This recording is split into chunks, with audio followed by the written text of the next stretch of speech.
Black magic এবং জাদুর ব্যবহার সারা পৃথিবীতে এত বেশি হয়, আমরা অনেকে এ সম্পর্কে ধারণাও রাখি না। আমি আমার ব্যক্তিগত অভিজ্ঞতার কথা বলতে পারি।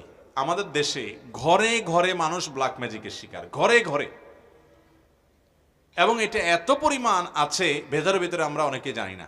আপনারা বিভিন্ন কাগজ দেখেন, সোশ্যাল মিডিয়াতে, বিভিন্ন শহরে, বিভিন্ন আপনার বৈদ্যুতিক খুঁটি ইত্যাদিতে তান্ত্রিক অমুক কামরূপ কামাখ্যা থেকে প্রশিক্ষণ প্রাপ্ত, দেখেন না? হ্যাঁ, স্বামী স্ত্রীর মিল মহব্বত তৈরি, এটা সেটা, দুঃখ দূর, হান তান, এগুলো বেশিরভাগ ব্ল্যাক ম্যাজিশিয়ানদের কাজ।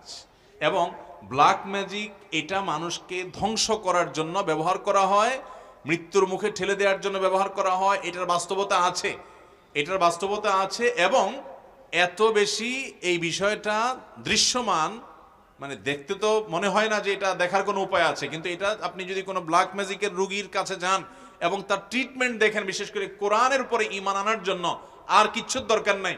একজন ব্ল্যাক ম্যাজিকের রোগী, তাকে যদি কোরআন পড়ে ফু দেওয়ার পর ট্রিটমেন্ট হওয়ার দৃশ্য আপনি দেখেন, আপনার ঈমানের মিটার তরতর করে বাড়তে থাকবে। আমি আমার জীবনে বহু ঘটনা দেখেছি, একটি দুটি নয়।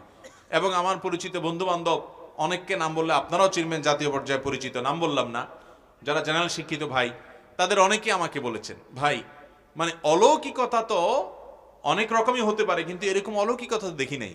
এই কোরআনের মাধ্যমে আল্লাহ তাআলা ব্ল্যাক ম্যাজিক থেকে এইভাবে মানুষকে র্যাপিডলি, খুব দ্রুততার সাথে মানুষকে ট্রিটমেন্ট করান। অনেক রুগী আছে দেখবেন কোনো ট্রিটমেন্টে কাজ হয় না, কোনো ট্রিটমেন্টে কাজ হয় না।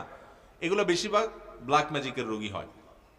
আমি আমার মসজিদের মহল্লার এলাকাতে এক ভদ্র মহিলা, বয়স অনেক কম, একটা বা দুইটা বাচ্চা হয়েছে, তিনি বিছানায় শয্যাশায়ী হয়ে গেছেন। 1 বছর আগের ঘটনা, নারায়ণগঞ্জ ভূমিপল্লী এলাকা। তো সেখানে আমাকে এক ভদ্রলোক নিয়ে গেছেন, যাওয়ার পর আমি ডিটেল শুনলাম। শোনার পরে আমার কাছে মনে হলো যেটা ব্ল্যাক ম্যাজিকের রোগী। ইন্ডিয়াতে নিয়ে গেছেন, অনেক জায়গায় নিয়ে গেছেন, কোনো কিছু হয় নাই। পরবর্তীতে আমি ওনাকে পরামর্শ দিয়ে একজন রাকির সাথে যোগাযোগ করাই দিলাম। সেই রাকি, তাকে, রাকি মানে ঝাড়ফুঁক করে যারা কোরআন হাদিসের আলোকে, এটা যেটা আমার সাবজেক্ট নাই, সাবজেক্টের একজনকে আমি রেফার করে দিলাম। ওই আল্লাহর বান্দার ঝাড়ফুঁকের পর এই ভদ্র মহিলার বমি হয়েছে, এবং বমি থেকে দেখা গেছে ভেতর থেকে চুলে মোড়ানো একটা আপনার গোশতের টুকরো পাওয়া গেছে, রান্না করা গোশত, এটা চুল দিয়ে মোড়ানো। তা আমি আবার একজন ডক্টরকে দেখিয়েছি, যিনি চিকিৎসক পেশায়। বললাম, ভাই এটার ব্যাপারে আপনার কি, যে চুলে মোড়ানো? তিনি বললেন যে চুলে মোড়ানো এই জন্য যে চুল ডাইজেস্ট হয় না, হজম হয় না, এটা হজম হওয়ার কোনো উপায় নাই। এটাকে চুল দিয়ে এমনভাবে মোড়ানো হয়েছে যে এটা কোনো দিনই হজম হবে না, ভেতরে থাকবে এবং তাকে শেষ করে দিবে। এবং এটা বের হওয়ার পর থেকে ভদ্রমহিলা পরিপূর্ণ সুস্থ, এখনো বেঁচে আছেন, দিব্যি হাঁটা চলা করেন। এবং আমার মসজিদের পাশে 2-3 বিল্ডিংয়ের পাশেই তার বাড়ি, এখনো আছেন বেঁচে আল্লাহর বান্দি। এরকম শত সহস্র ঘটনা ঘটে। এই যে বিশ্বকাপ খেলা হয়ে গেল, আপনারা অনেকে কিন্তু আপনার পেপার পত্রিকা দেখেছেন কিনা আমি জানি না, আমি দেখেছি যে অনেক বড় বড় খেলোয়াড়রা প্রতিপক্ষ খেলোয়াড়দের ব্ল্যাক ম্যাজিক করে দুর্বল করার জন্য, আবার নিজেরা ভালো খেলার জন্য ব্ল্যাক ম্যাজিক করে।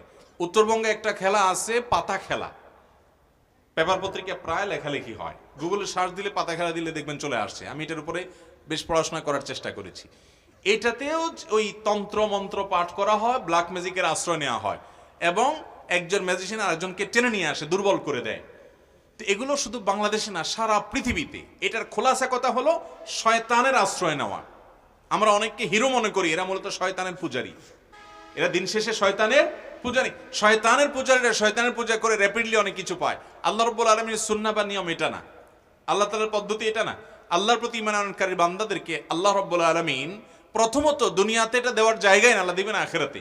দ্বিতীয়ত হলো আল্লাহ রাব্বুল আলামিন কোনো কিছু আপনি করবেন আর সাথে সাথে আপনাকে দিয়ে দিবে। এর জন্য আপনার ঈমান যেমন সেরকম তাজা থাকতে হবে, এবং নেক আমল যেরকম আপনার থাকতে হবে, অনেক শর্ত আল্লাহ রাব্বুল আলামিনের তরফ থেকে দেওয়া আছে। মোহতারাম হাজিরিন, খোলাসা কথা হলো ব্ল্যাক ম্যাজিকের রোগী ঘরে ঘরে, জনে জনে, ফ্যামিলিতে ফ্যামিলিতে। এটা আমরা অনেকে জানি না। আমাদের অনেকে বিভিন্ন কবিরাজের কাছে যাই। এই কবিরাজরা দেখা যাবে যে আপনার অনেক সময় অনেক হাড়, অনেক সময় দেখবেন যে অনেক পুতুল, তারপরে যা দেখবেন যে পুতুলের গায়ে আপনার অনেকগুলো পিন লাগানো আছে। হ্যাঁ, ব্ল্যাক ম্যাজিশিয়ানরা এটা করে, নর্মালি এগুলা করে। আপনি না বুঝে নিয়ে আসেন, চলে আসেন এবং ধ্বংসের দ্বার প্রান্তে নিয়ে যান। অনেক মানুষ অসুস্থ হয়ে যায়, অনেকে মৃত্যুর কোলে আস্তে আস্তে ঢলে পড়ে, অনেকের অনেক দিক থেকে ক্ষতি, অনেক স্বামী স্ত্রীর মধ্যে মনোমালিন্য তৈরি হয়, অশান্তি তৈরি হয়। ভাইরা আমার, এই ব্ল্যাক ম্যাজিকের রোগী বোঝার উপায় কি?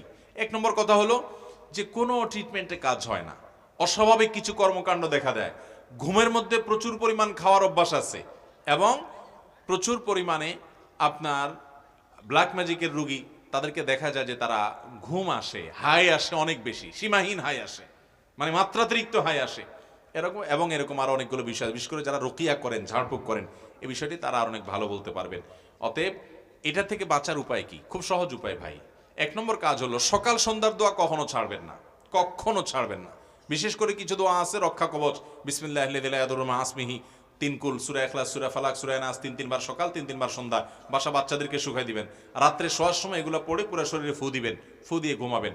এবং টয়লেটে ঢুকেন, বের হন, বা বাসায় ঢুকেন, বের হন, এক কক্ষ থেকে আরেক কক্ষে যান, বিসমিল্লাহ ছাড়া কখনো ঢুকবেন না। বিসমিল্লাহ বলে হাদিসে আসছে শয়তান তার সাথে আর প্রবেশ করতে পারে না, এবং আল্লাহ তাআলা তাকে সেভ করেন।